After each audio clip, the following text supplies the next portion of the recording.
मुंबईतील कुर्ला खैरानी रोडवरील उघड्या मॅनहोलमध्ये पडून असलम शेख यांचा दुर्दैवी मृत्यू झाल्यानंतर त्यांच्या कुटुंबियांनी प्रशासन विरोधात तीव्र संताप व्यक्त केलाय।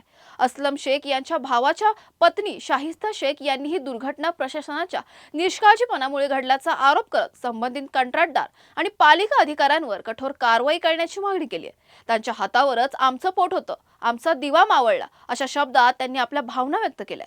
असलम शेख यांच्या पश्चात मुलगा आणि मुलगी असून आता त्यांच्या संगोपनाची जबाबदारी कोण घेणार असा सवालही त्यांनी उपस्थित केलाय।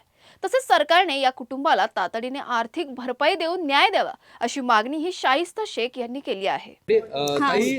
हे जे मृतक आहेत ते तुमचे कोण होते, नेमके कुठे चाललेले होते, काय नेमकी घटना घडली आणि काय तुमची मागणी आहे? ते माझे मोठे दीर होते, माझ्या नवऱ्याचे मोठे भाऊ आहेत ते, आणि ते रस्त्याने जात होते।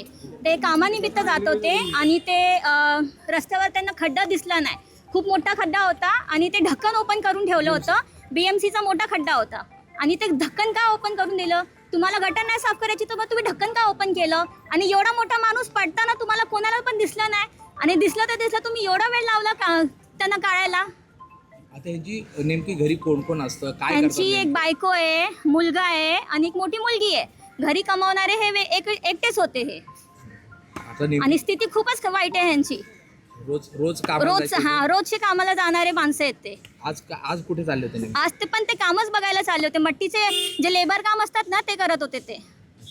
आता नेमकी तुमची मागणी काय आहे? आमची मागणी हेच आहे की जे जबाबदार आहे ह्याच्यावरती त्यांनी कारवाई त्यांना करावी आणि ह्याबद्दल आम्हाला मुआवजा हवा। ह्यांच्या घरची परिस्थिती चांगली नाहीये, ह्यांच्या मुलाला ह्यांच्या मुलीला काहीतरी मुआवजा त्यांनी मिळवून द्यावं।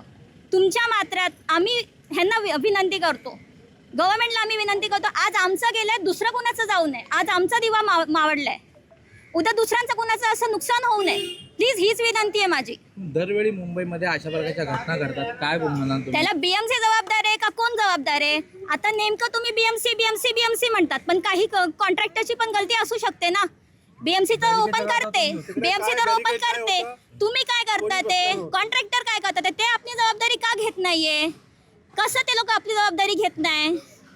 माणूस एक आमच्या घरातला माणूस, कमावणारा आमचा माणूस गेला, ज्याच्या घरी जे पूर्ण जात होते त्याला माहिती त्याचं काय हे असतं। तो मी बोलण्याच्या पण स्थितीमध्ये नाहीये सर।